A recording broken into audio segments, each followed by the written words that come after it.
Ребят, всем большой привет, меня зовут Фил, канал Честный Блог. Сколько бы ни говорили мы о том, что в смартфонах важна камера, важен экран, важна автономность, работоспособность и так далее, изначально все начинается с дизайна. Именно поэтому компания Vivo в своем новом V23 поработала над дизайном и сделала так, что он не похож ни на какие другие Android смартфоны, но при этом очень сильно похож на iPhone. И это хорошая похожесть. Прям, знаете, такая интересная штука. Берешь в руки смартфон и думаешь, неплохо? Неплохо. И если в Android-сегменте бюджетные и среднебюджетные смартфоны уже у нас были с плоскими гранями, то смартфоны, которые уже стоят подороже, такие ближе в сторону флагманских, их пока еще с плоскими гранями не было, так что Vivo молодцы, решились. Ну а так как это смартфон хорошо лежит в руке, имеет хорошую камеру, хороший экран, нормальная автономность и производительность. И знаете, еще один момент, почему мне было интересно смотреть на этот смартфон, потому что это Vivo X70 Pro Plus. Это смартфон, который в прошлом году надрал задницу по фото возможностям вот всем пикселям, айфонам, Samsung и так далее. Это было круто, и именно поэтому я сейчас делаю новое сравнение уже с флагманами 22 года, и поэтому мне интересно посмотреть, а что же там в V23. То я, конечно же, взял этот смартфон на тест, походил с ним, хочу вам рассказать, что он из себя представляет. Да, здесь еще, кстати, сзади специальное стекло, на котором можно рисовать при помощи инфракрасных лучей. Обо всем расскажу. Меня зовут Фил, это канал Честный Блог. Погнали!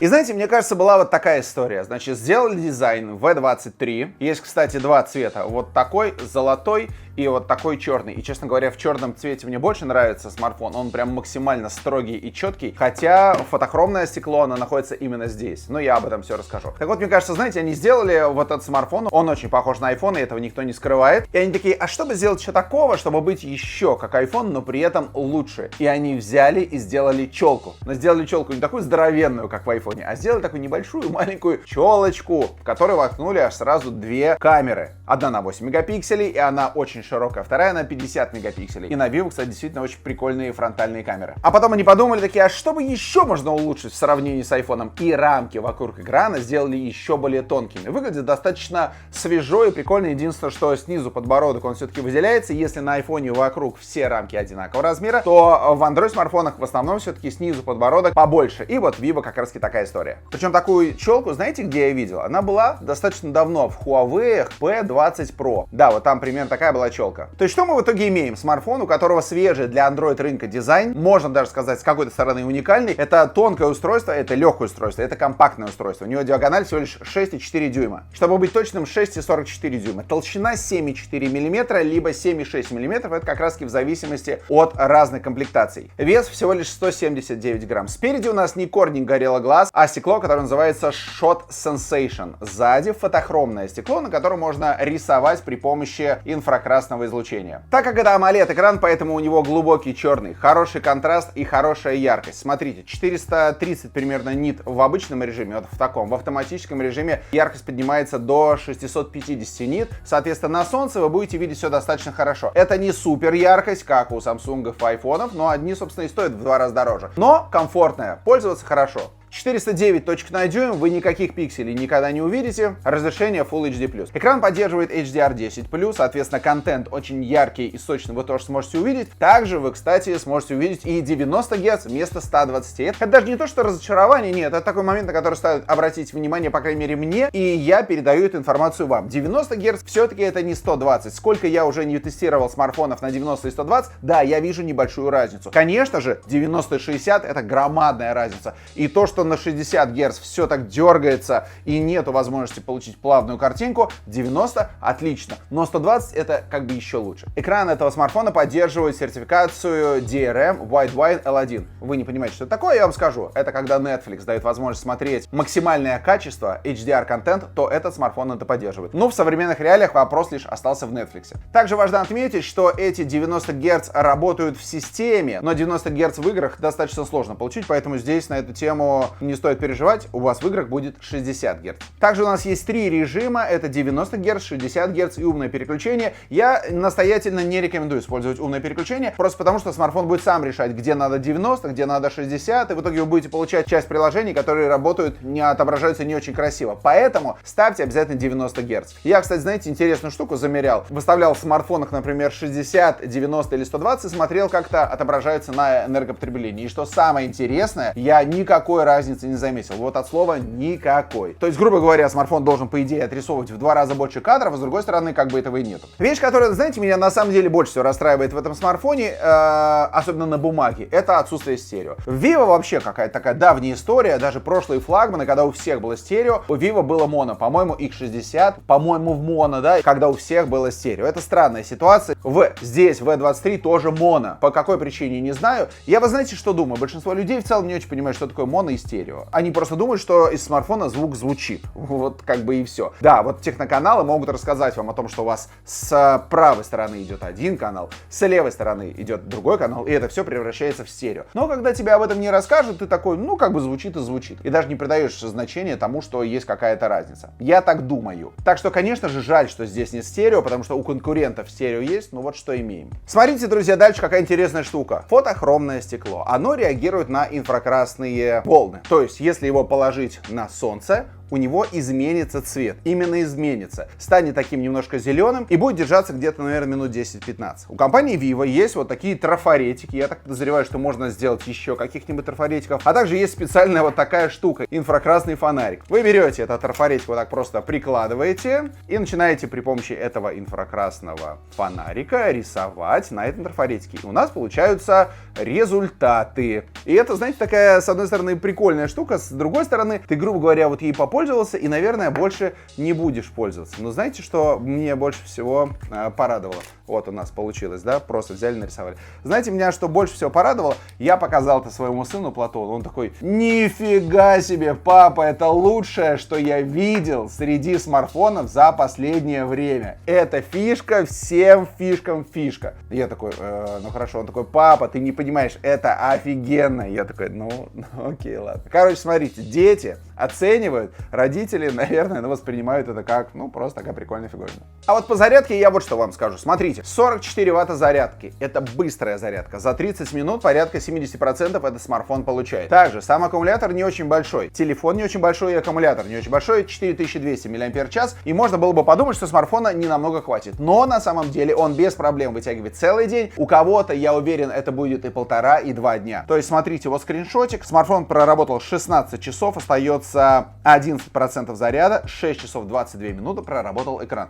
То есть это хороший показатель. Точно ваш смартфон не умрет, когда вы будете его использовать в течение дня. Ну а что касается производительности, это среднестатистическая производительность. Здесь стоит Dimensity 920, скорость примерно такая же, как у Pocophone, например, X4 Pro. 417 тысяч баллов в AnTuTu выдает, максимальный нагрев 36 градусов, тут же я запускаю еще 430 тысяч баллов выдает, нагрев до 37 градусов. То есть, что мы понимаем, смартфон не очень сильно греется. Да, если его фигарить играми, стресс-тестами и так далее, он, конечно, нагреется где-то вот здесь в верхней части, потому что процессор находится именно здесь, но в целом смартфон лежит хорошо. И так как у нас есть еще в комплекте и чехол, и зарядка, и в комплекте, кстати, у нас есть еще и наушники, то, соответственно, вы просто надеваете чехол, а его, в принципе, я вам рекомендую даже не снимать, потому что если вы разобьете этот AMOLED-экран или вот этот задник, на котором можно рисовать, ну, соответственно, будет вам неприятно, 1020 надо будет отдать. И вот, когда смартфон находится в этом чехле, вы еще меньше чувствуете нагрев. Так что по энергопотреблению, по работоспособности все хорошо. Значит, как работает система? Тут важный момент есть. Первое, знаете, когда ты начинаешь смартфоном пользоваться, когда ты его настраиваешь, или когда ты его, например, перезагружаешь, смартфон очень долго все дело подгружает. Минуты 2, наверное, он прямо подтормаживает. Пользоваться им вот в эти первые 2 минуты крайне сложно. Просто лучше его положить и не трогать, пускай все прогрузится. Зато впоследствии все, он работает хорошо, плавненько, 90 Гц, процессор все обеспечивает. Никаких особенно лагов я не замечал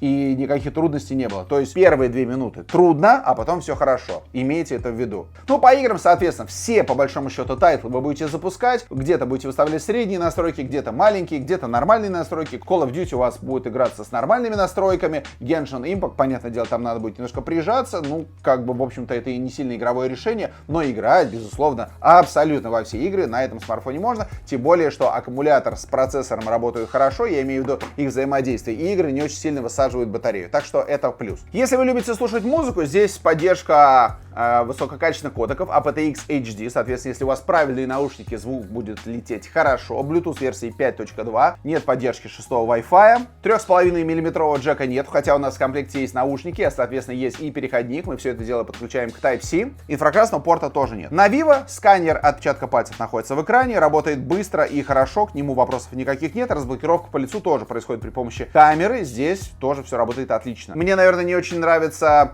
тот вибромоторчик, который здесь, потому что он по большому счету обычный. Нет, он не дребезжит прямо как на недорогих моделях. Он просто такой мягкий и спокойный, но не тот Taptic Engine, который можно было бы здесь получить, потому что, например, Xiaomi в своих среднебюджетных смартфонах, да, Poco X4 или там Redmi Note 11 Pro, там уже вот этот Taptic Engine стоит. У Realme тоже такая история. Ну вот у Vivo свой Vibro, хотя Vivo и Realme это как бы одна конторка, BBK. У нас здесь на борту 12 Android и операционная система FunTouch. К ней, наверное, вопросов никаких нет, потому что она по большому счету дает все возможности, которые вы хотели бы получить от смартфона. Это и черные темы, и Always On Display, и дублирование системы, и клонирование приложений. Здесь вот все, что вам нужно, все есть. Мало того, здесь огромное количество настроек динамических. То есть, если вы хотите, чтобы у вас была специальная анимация, когда происходит разблокировка по лицу, пожалуйста. Хотите специальную анимацию по разблокировку сканера отпечатка пальцев, пожалуйста. Хотите специальные эффекты по перелистыванию рабочих столов, пожалуйста. Короче, у Vivo прям есть специальный раздел, называется динамические эффекты, и вот тут много чего можно покрутить. Анимация зарядки, анимация подключения USB. Обычно в смартфонах нет такой глубокой кастомизации по анимации, а здесь-то есть, прикольно. Но при этом сам 12 Android здесь не особо сильно похож на 12 Android, то есть тут не такие большие плитки, например, как в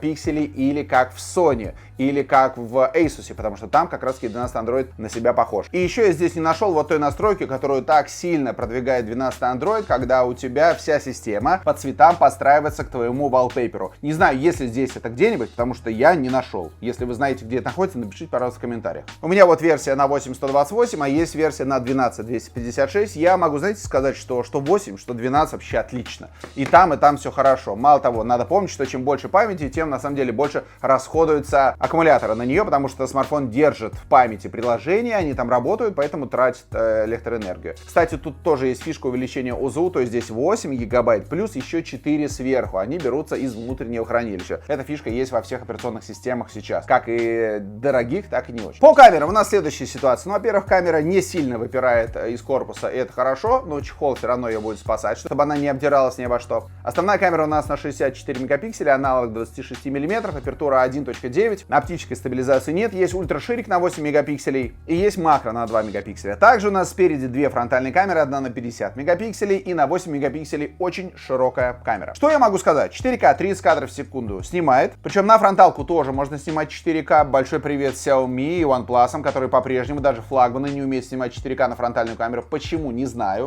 Но при этом 60 кадров в секунду можно снимать только Full HD, то есть 4К 60 кадров не работает, только 4К 30. В целом я могу сказать, что видео снимает нормально. И давайте посмотрим на фотовозможности Vivo в сравнении с флагманом от Samsung. Galaxy S22, разница в цене официально между этими смартфонами примерно половину, поэтому мы должны понимать, стоит ли переплачивать. Но вот я вижу, что на Vivo картинка покрупнее, потому что есть кроп, нету оптической стабилизации, зато есть цифровая, из-за этого у нас картинка покрупнее.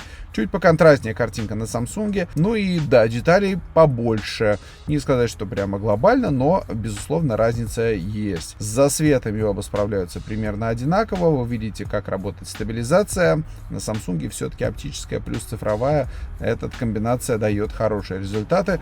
В целом Vivo тоже неплох, но надо следить за руками, когда вы идете. Фоточки мы тоже будем сравнивать с S22 для того, чтобы видеть, насколько велика разница, если она в принципе есть. Смотрим на здание правительства Петербурга. Видно, что Vivo по деталям хорошо, а вот засветы им немножечко проиграны.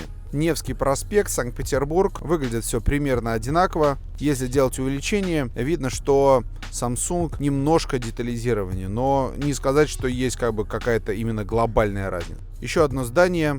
Яркие объекты. Опять есть небольшие пересветы на Vivo по сравнению с Samsung. Если говорить про детализацию, то она очень близка. Тут сразу и не скажешь, какой из этих смартфонов дороже. И это хорошо для Vivo. Фотография, сделанная в ночном режиме. Издалека тоже примерно одинаково. Делаем увеличение. Ну что, разница крайне невелика, да, видите, чуть-чуть на Samsung больше деталей. То есть, по сути, разницу мы видим только при вот таком максимально ближайшем увеличении. Если мы смотрим отсюда, то особо никакой разницы нет. Здесь смотрим на работу HDR. Samsung чуть корректнее справляется с этой цифрой 43 и не так засвечивает, как засвечивает Vivo. В остальном, опять же, как всегда, оба смартфона делают достаточно близко фотографии. Еще обратите внимание, что Vivo не уходит вот в эти сиреневые тона, куда ушел Samsung. Дает черное небо, это хорошо. Еще одна фотография контрастнее с Samsung и чуть посветлее выглядит Vivo. Да, вот здесь вот больше заметна разница в качестве изображения. Фотография на основную камеру. Опять у нас присутствует на Vivo засветы, которых нету на Samsung. А в остальном по деталям крайне близкие фотографии. Ну и фотография на широкий угол. Желтоват, конечно, Vivo по сравнению с более правильным балансом белого на Samsung. Но вот по деталям примерно такая же ситуация, как и на основной камере. Все очень-очень близко. Разницу приходится выискивать только при очень сильном увеличении. Когда смотришь вот так вот издалека, разницы не видна вообще. В общем, друзья, Vivo немножко проиграл Samsung, но в целом я могу сказать, что очень близко фотографируют два телефона. Ну а дневные фотографии, соответственно, будут еще ближе. Так что в целом не всегда стоит переплачивать за более дорогой бренд, потому что разница крайне невелика. Ну, в общем, друзья, давайте подведем итоги. Итак, Vivo V23. Смартфон, который уже пару месяцев находится у нас на рынке. Его можно приобрести примерно за 50 тысяч рублей. По большому счету, этот смартфон дает нам вот все необходимые возможности, плюс уникальный, прикольный дизайн. Да, по сравнению с iPhone ничего уникального нет, но по сравнению с Android устройствами это уникальный дизайн. И я думаю, что есть люди, которые прямо хотели бы иметь телефон на Android, но при этом вот в таком дизайне. Так что вот для вас компания Vivo постаралась. Я, честно говоря, не знаю, с какими смартфонами сделать фото-видео сравнение этого телефона, чтобы вы понимали, да, то есть сделать хорошее видео, может быть Realme 9 Pro Plus взять, может быть взять еще какой-нибудь смартфон, а можно взять Galaxy S21 Fan Edition или Galaxy S20 Fan Edition. В общем, я думаю над этим. Напишите, пожалуйста, в комментариях, если вам интересно такое сравнение. А я говорю огромное спасибо вам за то, что посмотрели это видео. Подписывайтесь на канал, ставьте лайк. Не забывайте, что внизу есть ссылки на Дзен, Telegram, где мы также можем с вами встречаться, если вдруг что-то произойдет с YouTube. Но вообще, ставьте себе VPN и не забывайте, что можно будет смотреть YouTube через VPN. На этом все. Не болейте, берегите себя и своих близких. Всем счастливы. Пока.